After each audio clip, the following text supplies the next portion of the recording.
Hello, everybody. We are picking up with the Boxcar children again. We are on chapter 10. We're on page 101. So I hope everybody's comfortable. I hope everybody has their book. And I hope everybody has their beverage. So let's get started. Chapter 10, Henry and the Free-for-All. James Henry Alden was a very rich man.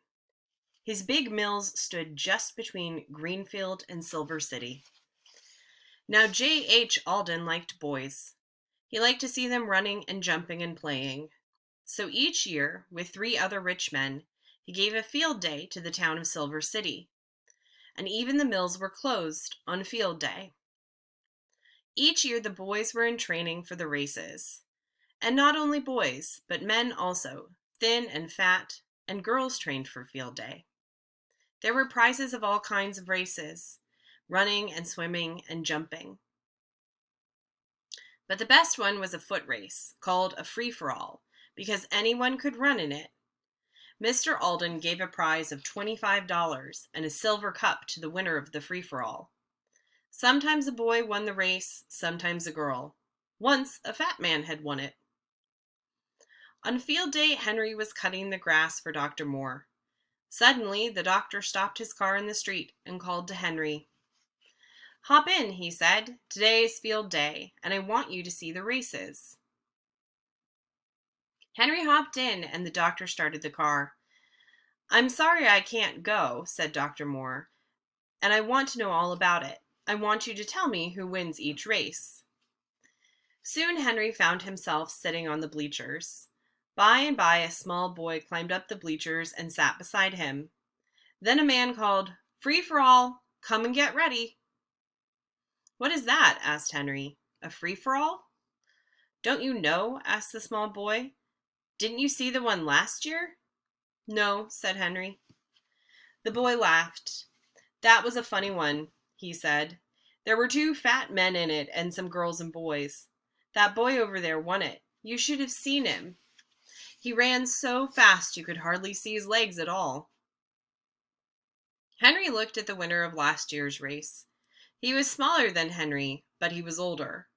Suddenly Henry stood up and quietly left the bleachers. He went to the room where the boys were getting ready for the race. "Do you want to run in the race?" a man asked him.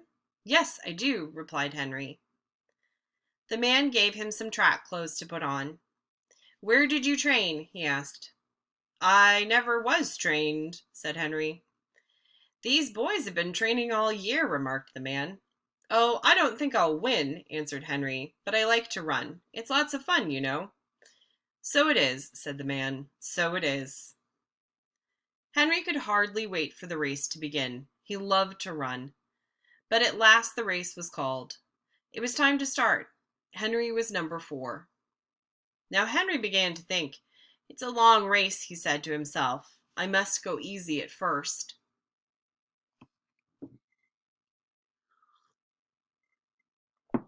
The bell rang. Off went the runners down the track. In almost no time Henry was far behind most of the other runners, but he did not seem to mind this.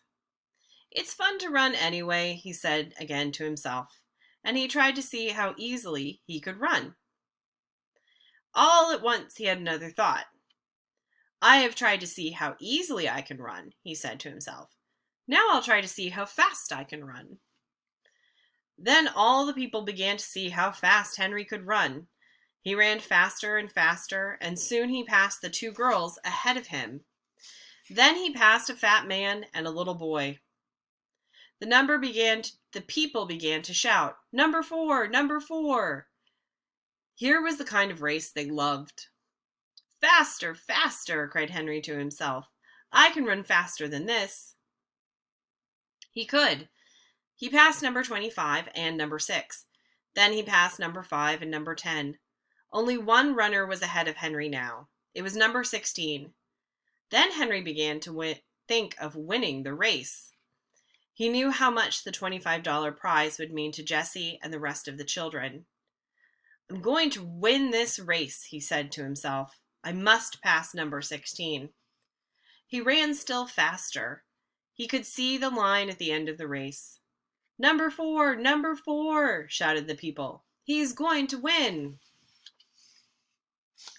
When Henry was near number 16, he put his head down and ran as fast as he could. He passed number 16 and went across the line. He had won! The people shouted and shouted. Some men held Henry up high and carried him to Mr. Alden for the prize. Then a man asked, "What is your name, boy?" Henry did not know what to say. He did not want to tell his name. So he answered, "Henry James." Now this was Henry's name, but it was not all of his name. At once the big sign said, "Henry James, number 4, winner of the free-for-all."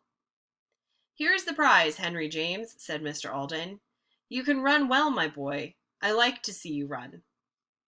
He gave Henry a silver cup and the $25. Then he shook hands with him. Just then Dr. Moore came along and climbed up in the bleachers, but Henry did not see him. The doctor laughed to himself as Henry James shook hands with James Henry. At last Henry got away from the people and started back to Dr. Moore's. He had the $25 prize in his pocket. When Dr. Moore came home and found Henry cutting the grass, he laughed quietly to himself. "I just got home," said Henry. "I will tell you who won all the races." Dr. Moore did not tell Henry that he had been up in the bleachers. He let Henry tell him about the races.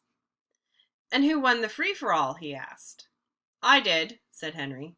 "You did?" cried Dr. Moore. "Good for you! What are you going to do with the money?" "I'll give it to Jessie," answered Henry. "Good," said the doctor again. When Henry arrived at the boxcar with the $25, he found dinner ready. Jessie had boiled the rest of the vegetables and put butter on top.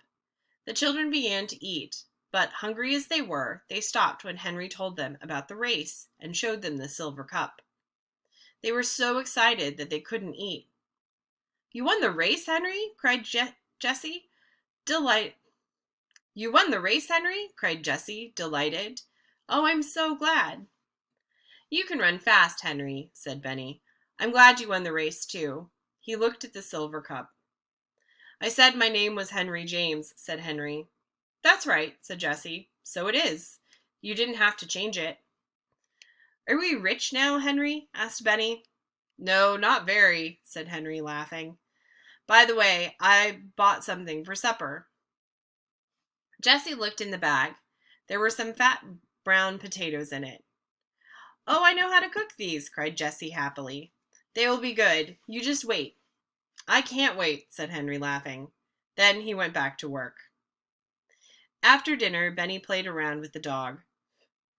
"Benny," Jessie said suddenly as she hung her dish towels up to dry, "it's high time you learned to read." "No," said Benny. "No school now."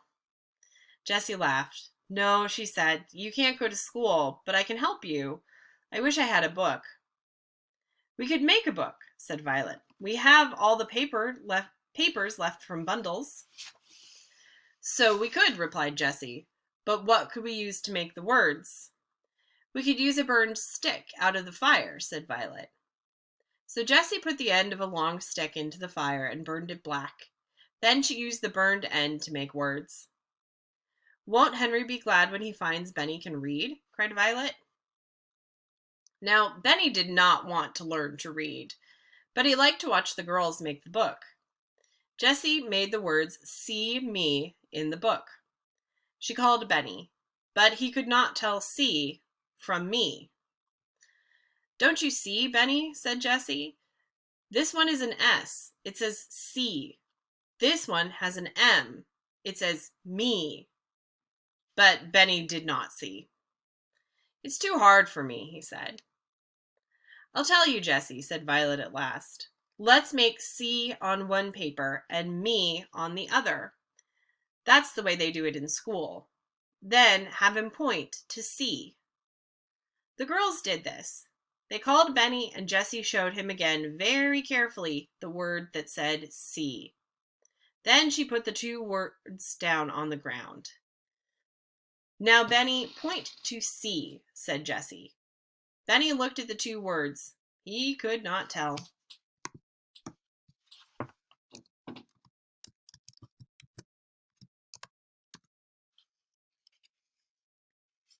But Watch barked and put his paw on C.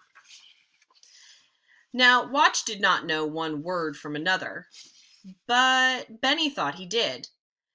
Was he going to let his dog get ahead of him? Not Benny. He looked at the words and learned them almost at once. Good old Watch, said Jessie. It isn't hard at all, said Benny. Is it, Watch? Before supper, Benny could read, see me run, I can run, can you run? Good boy, said Jessie. Now I must get supper. The children started up the fire and washed the potatoes in the brook. Then Jessie wet papers around them and put them in the fire under the hot stones. Are you going to burn them up, Jessie? Asked Benny. Oh no, Benny, said Jessie. You wait and see. When Henry came home, he found Jessie rolling potatoes out of the fire. They were very black. Oh, did you burn them up? Asked Henry. No, indeed, said Jessie. Come and see. She gave 3 black potatoes to each one. They're very hot, said Violet. Look out. Open them, said Jessie, and take out the potato with a spoon. Then put butter on top and some salt. I will get Benny's out. Oh, well, how are they? Oh, cried Benny, they are delicious. What did I tell you, said Jessie. Have some milk. Milk and potatoes are a very good supper, said Henry. I can read, remarked Benny. What? Said Henry. Yes, he can, said Violet. He learned this afternoon. Go and get your book, Benny. Benny liked to read now. It is not hard, he said. Watch can read, too. Oh, can he? Laughed Henry. Let's see him. Watch is too tired now, said Benny. I will read to you. Benny read out of his new book. Good old Benny, said Henry. Come to bed now. You must be tired with all that work, and I'm tired too. All right, that's the end of chapter 10. We'll see you here tomorrow for more reading. Have a great day, everybody.